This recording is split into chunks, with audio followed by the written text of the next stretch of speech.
Hello everybody, here is DNA Games and welcome to another video from the life and suffering of Sir Brante. Last time, we've actually completed childhood and now it's time to move on. The childhood part was known by me as I played by mistake that part before, but the adolescence will be completely new.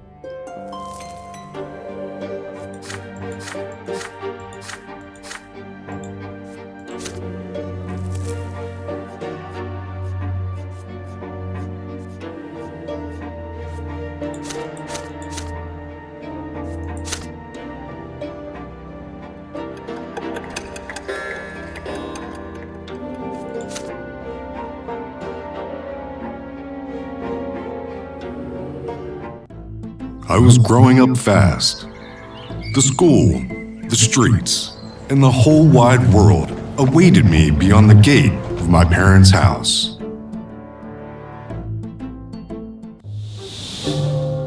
Chapter 2: Adolescence.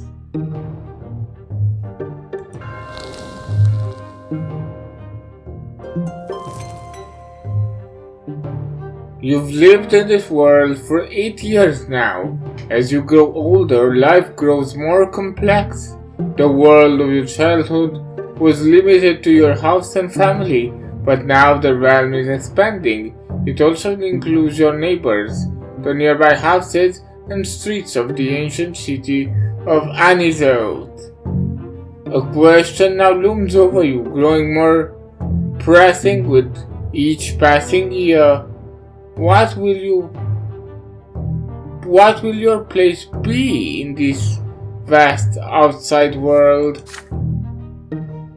Few people in the blessed Arcanian Empire trouble themselves with this question.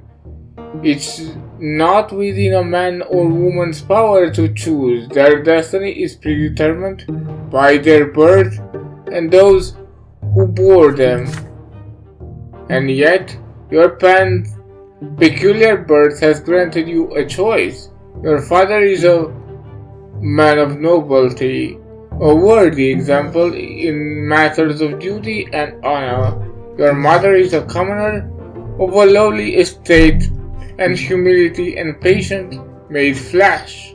And your sky is ablaze, day and night, with the light of the shining pillar, the beacon of clergy. Your back bears the mark of the lash.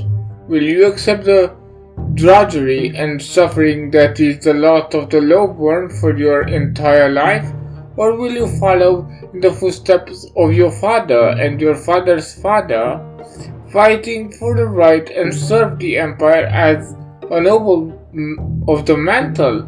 Perhaps you'll follow between God's word and offer spiritual guidance to others. The answer lies out there in the vast, terrifying world. What awaits you beyond the walls of your home?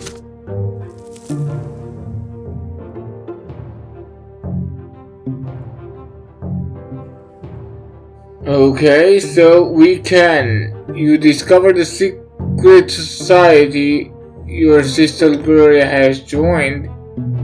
Then you find out about your elder brother Forbidden Love. You join the blood tide of Brante family.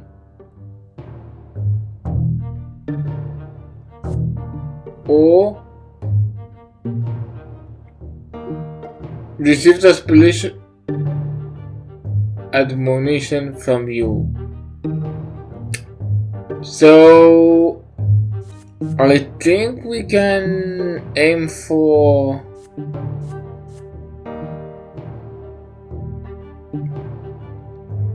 this.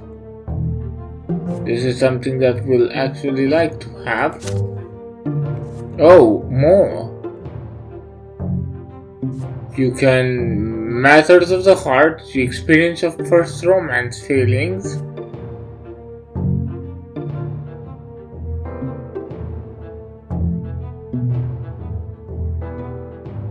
We experience a revelation by the silver tree that we don't have yet. Or you save the local girl named Sophia from lesser death. That I could do. So we could save Sophia, we could offer our brother some spiritual guidance, and we have nobility. Represent how noble your thoughts and deeds are in your pursuit of honorable ideals of the nobleman. It affects your chance of becoming a noble of the mental and future skills that are crucial for a noble estate. So we can be unprincipled as we are now at 0 or 1. We can be honorable at 2 or 3. We can be noble at 4 or 6. Or we can be this dignified from 7 to 10. Ingenuity represents how quick-witted you are and how skillful you can manipulate the situation to your own end. It affects your ability to survive without the privilege of novelty and future skills that are crucial for a commoner. So we can be slow 0 to 1, we can be bright 2 to 3, enterprising 4 to 6, or inventive 7 to 10. Spirituality, your aspiration to unlock the mysteries of creation and explore the divine in the mortal world, the people around you and yourself. It affects your ability to become a priest and future skills crucial for clergy. We can be mundane 0 to 1 as we are now. We can be searcher 2 to 3. We can be soulful 4 to 6, and blessed by God 7 to 10. Willpower, we are still prepared for everything. We are untouched by death. Relationship screen is now available. No relationship yet.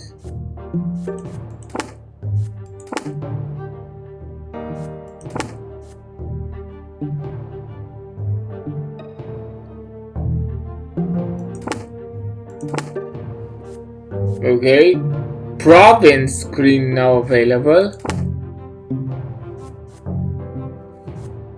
Overseer Archduke Melendez, Archduke of Magra, Supreme Lord in the province of your birth, known for being obstinate and despotic, notorious even among the arcades. Then we have Patriarch Fozzi, Patriarch of Megara, Province and founder of the New Faith. He is the first to defy the laws established in the teaching of Eusebius. He encouraged people to find the twin gods within and says that everyone is equal in the twin's eyes. Power, we have minor 4. So we don't have old nobility in power. We are in overseer in power. Then struggle for power at 2 or 3. Commoners in power 3, 4, and reign of terror at 5. Church, old faith.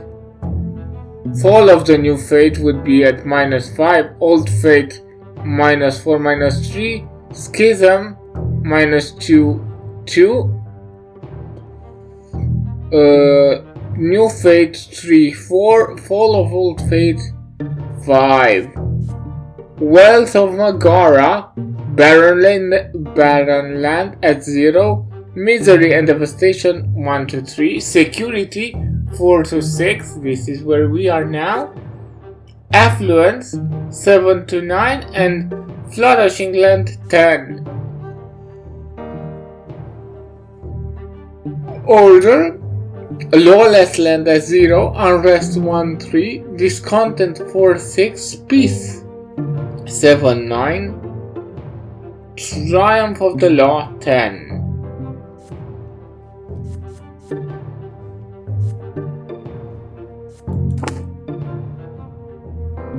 And map of the empire.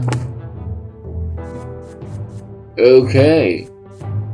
So a lot to uncover. We have Anisel, the city of your birth and the capital of the arid province of Magra. It is the largest and most ancient city in the Southern Empire. Anisel is home to the Silver Tree, a sacred landmark grown by the twins when they descended to the mortal realm. The old prophecy says that Anisel is where the end of the world will begin.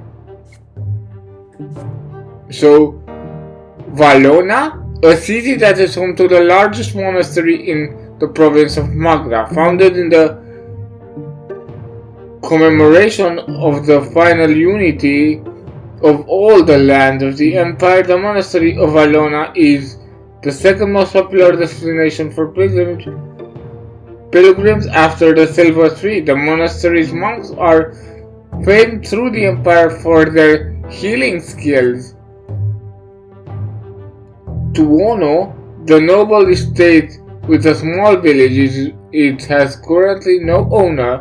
It was formerly owned by the Mars bloodline before the blood tide ran dry. According to ancient tradition, the Archduke of Magra will grant Tuon to the next bloodline to be ennobled by the sword. Brabant, Fabrene, the second largest city in Magra and the place of industry. Fabrene was the original capital of the province before the appearance of the Silver Tree. There is a common saying, a man from Fabrene, a man from Anisel will never see eye to eye. Enare, the headquarters of the imperial overseer Gaius Tempest. Castle Enare itself, as well as the village around and the adjacent tracts of the land, belonged to the Medici dynasty until Gaius Tempest was appointed the province overseer in the Archduke state. Thanks to its vast farmland nourished with imported fertile soil, Castle Enare grows in its own province and maintains independence from the rest of Magra. Okay, so we investigated this part. Then we have Sulmina, a large, prosperous village in the east of Magra. It has acquired considerable wealth thanks to the numerous silver mines in the nearby hills. Many Sulmanian commanders have grown rich and joined the new faith. Serpenverda, a castle in the middle of Magra, Westes, that served as the family seat of the great Melandis dynasty, the Archduke of the province. It is the most impregnable and well-defended fortress in the south. Then we have Astinia, the heart of the Empire of Astinia is a province of bountiful harvest. The land is the main stronghold of the new faith, where commoners and nobles alike follow the new doctrine. This land is ruled by the old Arcanian Diant dynasty, but only Patriarch Junius Diant, the Archduke elder brother and leader of the church in the province, wields actual authority in Astinia. Orta, once a mere outpost of the empire, it is nestled in its nascent years. The fortress of Orta was built to fight off heathens. It is the founding place of the Holy Order and contains the citadel and headquarters. When the Empire united all the lands in the realm, Orta grew into a city of considerable size. Here we have Elria, the strongest industrial province of the Empire, ruled by the Ogrifi dynasty. The noble landowners of Elria lease out their land to commoners to build new factories and mines, a practice that continues to this day.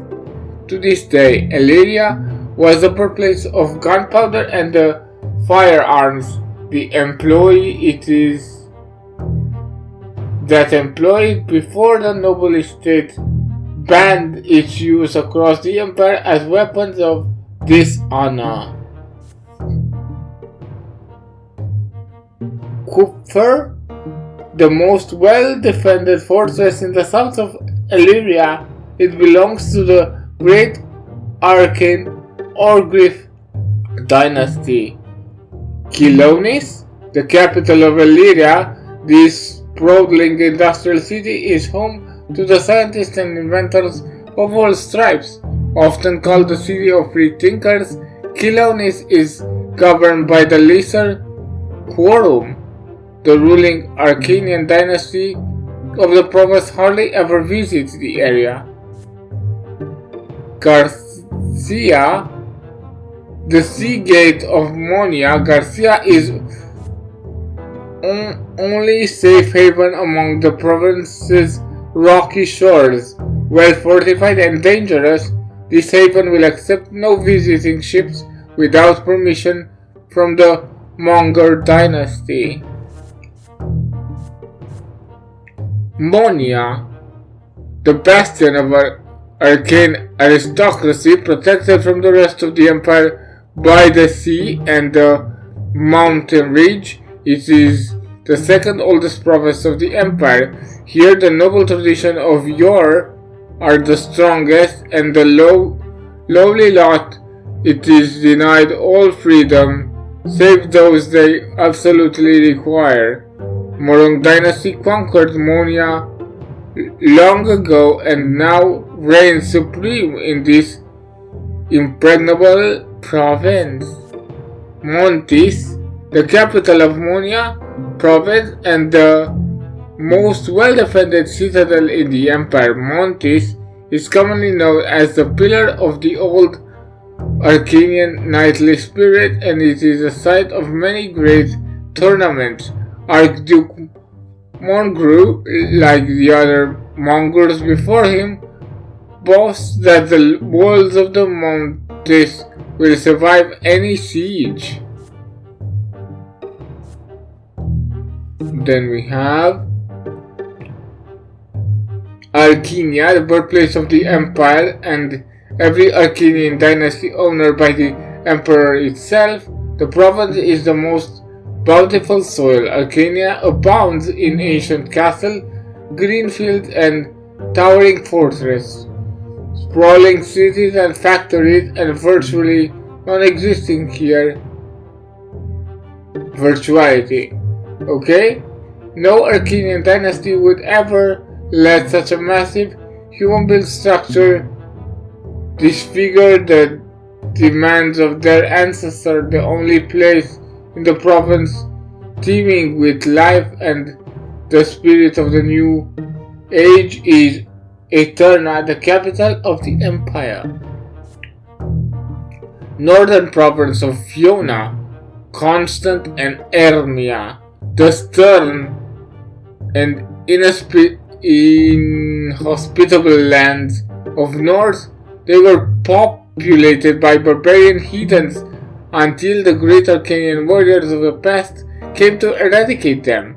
The northern provinces are governed by the emperor-owned Tempest dynasty. The provinces are very sparsely populated with few factories or trading posts. Fishing is the main trade here. The locals say that you can see the very peak of the shining pillar looming above the sea when the skies are clear. We have Pargos, the shining pearl of the north. Pargos is the capital and the only large city in the province of Fiona, built by the order of the Emperor, own brother Cornelius Tempest. This city has attracted many people of the northern province who abandoned their meager lands. The citizens of Pargos are known to be loyal to Cornelius Tempest and his laws.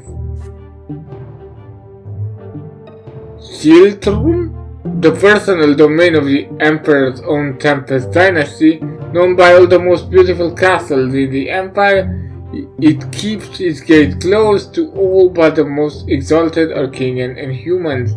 And the capital, Eterna, the capital of the blessed Arcanian Empire, this ancient and beautiful city was built upon the shores of 3 rivers.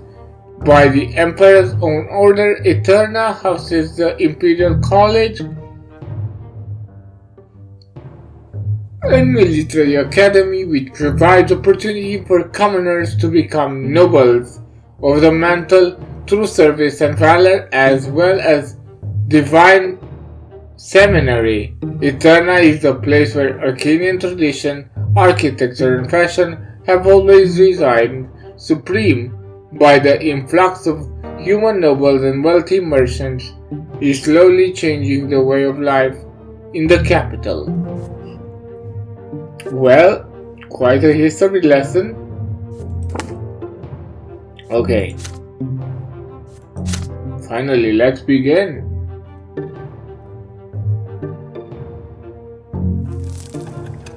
Adolescence.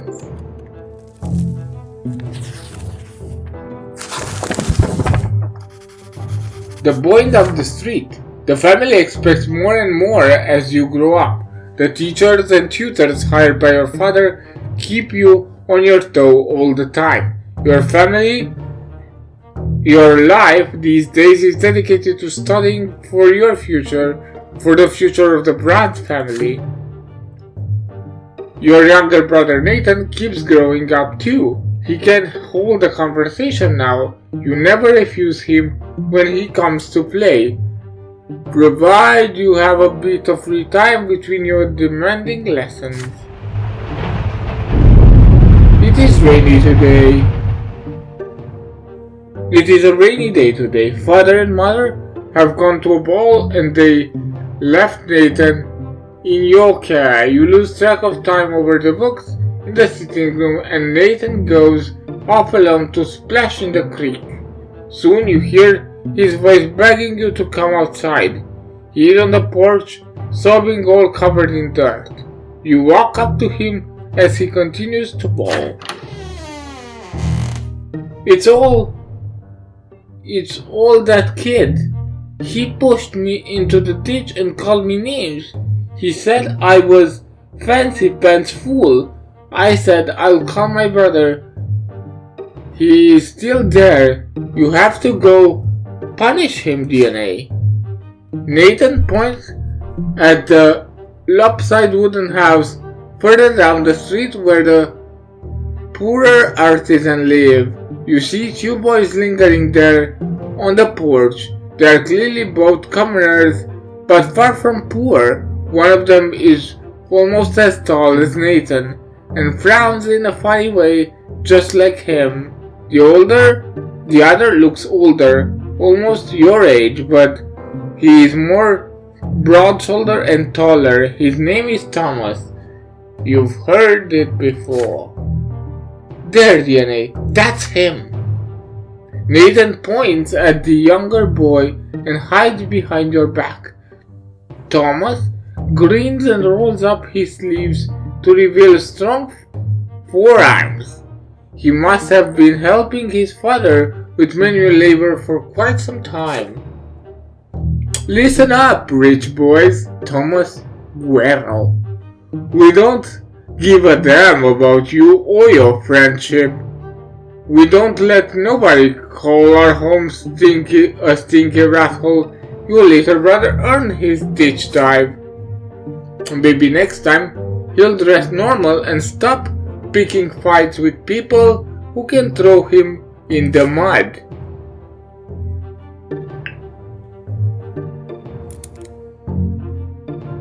Your hands clench into fists before you react. Nathan called them name first. No wonder they did the same.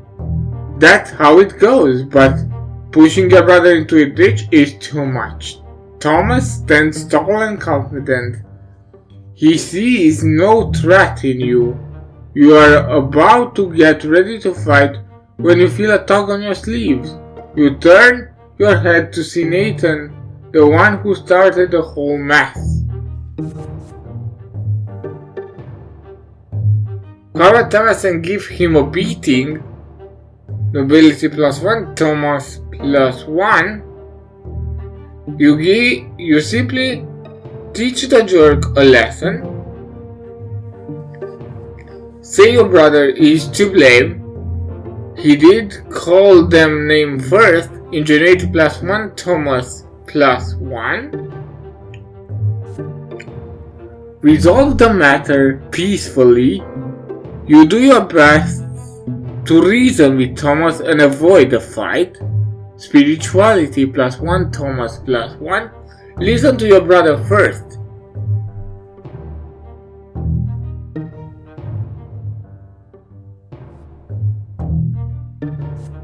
Well, I want spirituality. So, Nathan keeps tugging on your sleeve. It seems he has something important to tell you. Well, I could do this, but I'd rather do this. Because I want spirituality.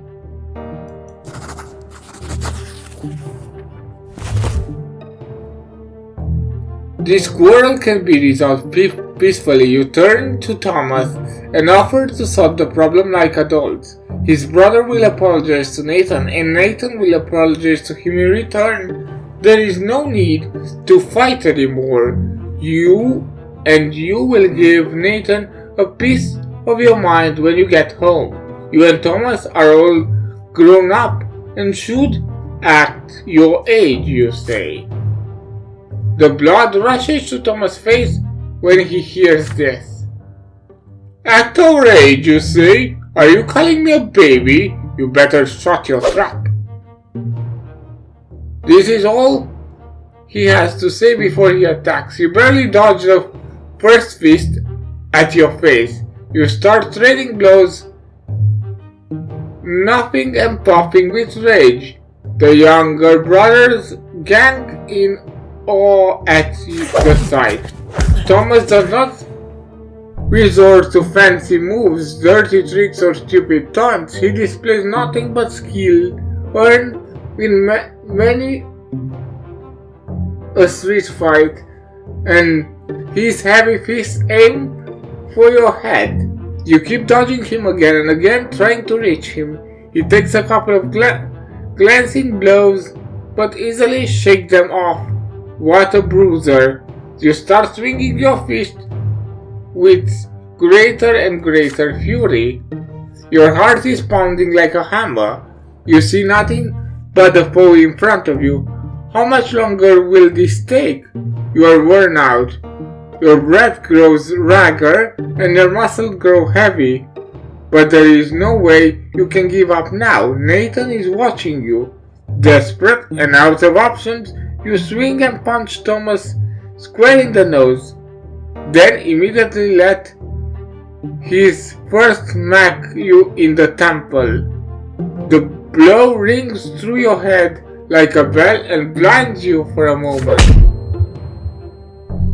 The world swings before your eyes. You clutch at your head to get your bearing. Thomas is standing in front of you, blood dripping from his nose. You no longer want to fight it out. It seems your opponent would rather end it too. But you keep standing there, eyeing each other angrily. Then suddenly you hear an angry shout right next to you. An enraged man in a craftsman's apron is shaking his fist.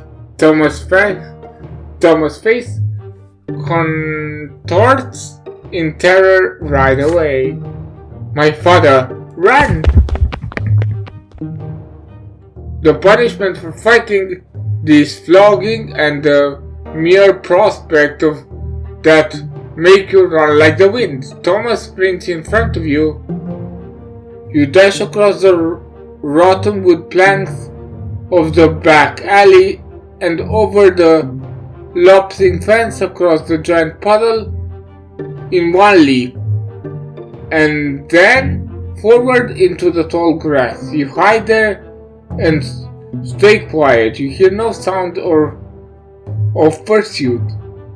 You exchange glances with Thomas and start laughing. His laughter is loud and infectious, but soon he cuts it short and grows sadder.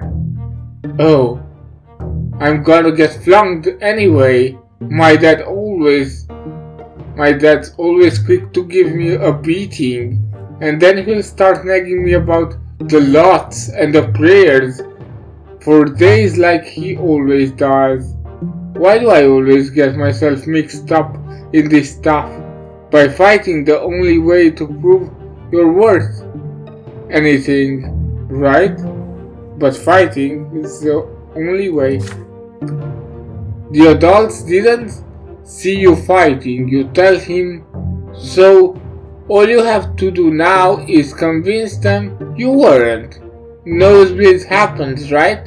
Mother gets nosebleeds all the time. Well, we could try it. Let's hope our little brothers don't tell on us. I'll talk to mine. There's a scratch on your head. Don't let them see it. Good thing I didn't hit you in the face.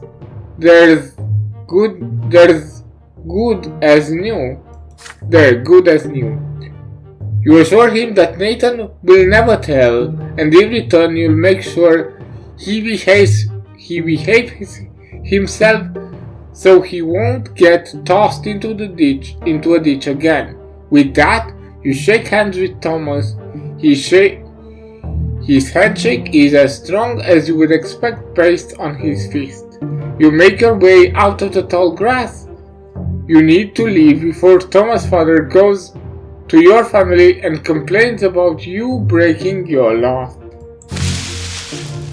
You come to the realization on the way back you had no idea the place where you were hiding even existed, and it wasn't too far from home. Thomas smiles in excitement when he hears this.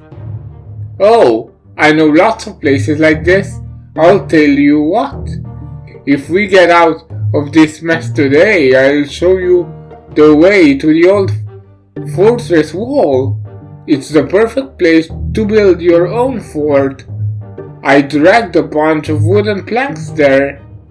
Too bad it's not fun to build all alone. My brother never helps. He just gets in the way.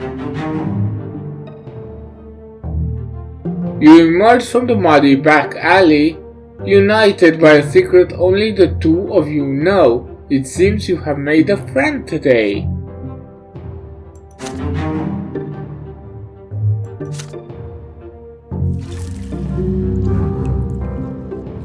You have made a friend, a boy named Thomas.